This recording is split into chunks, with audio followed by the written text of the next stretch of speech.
The train station was always alive with movement, the rhythmic hum of engines, the chatter of travelers, the clatter of hurried footsteps.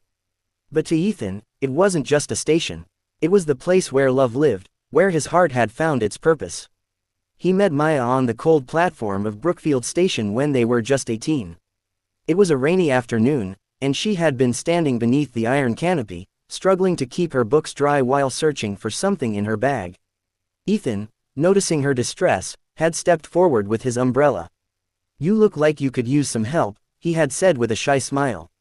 Maya had looked up, her dark eyes meeting his, a soft surprise flickering across her face before she smiled back. "You're not a stranger who kidnaps people with umbrellas, are you?" Ethan had laughed. "I can assure you, I'm just a guy who hates seeing good books get wet."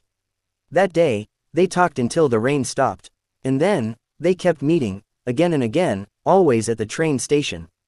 It became their place, their sanctuary. On Maya's 20th birthday, standing beneath the station clock, they made a promise. "No matter where life takes us, no matter what happens," Maya whispered, "let's meet here. Same date, every year."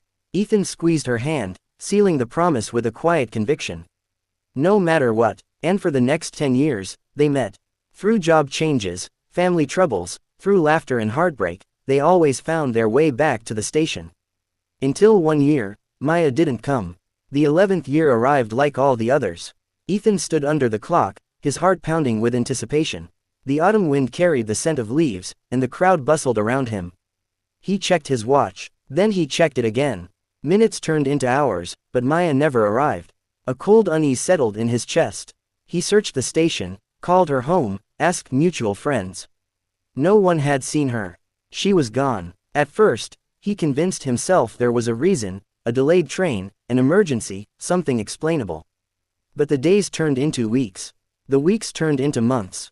There was no letter, no phone call, no explanation. She had vanished. Yet Ethan didn't give up. When the next year came, he returned. He waited again, hoping to see her step off the train with an apologetic smile, ready to explain everything.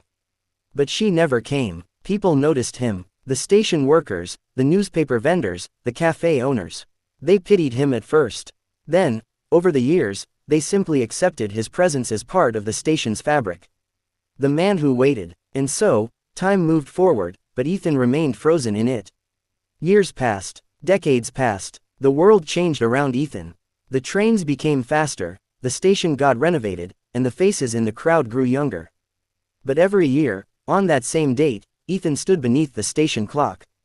At first, people whispered about him. Then, as years went on, he became a legend. The old man waiting for a love lost to time. "You're still waiting for her?" a young man once asked, shaking his head. Ethan had only smiled. A promise is a promise. His hair turned gray, then white. His hands became frail, his legs weaker. But still, he waited. Even as loneliness pressed against his ribs, even as life passed him by, Ethan never lost hope.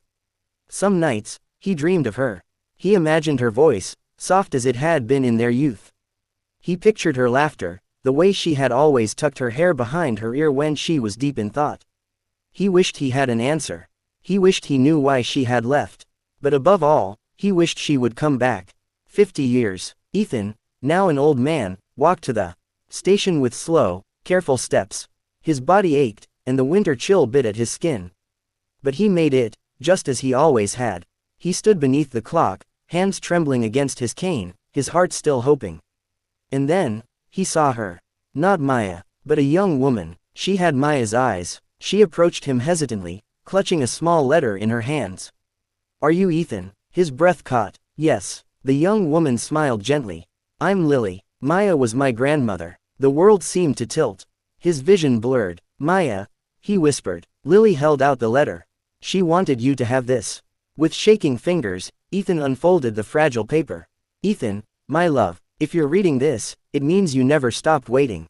I never wanted to leave you, but fate had other plans. I was sick, Ethan. I knew I wouldn't have long, and I couldn't bear to see you in pain. So I disappeared, hoping you would move on. But I see now, you never did. Thank you for waiting for me. I was always waiting for you, too, on the other side. With all my love, always. Maya." Tears slipped down Ethan's face. The letter shook in his grasp, but he smiled. For the first time in 50 years, he felt light.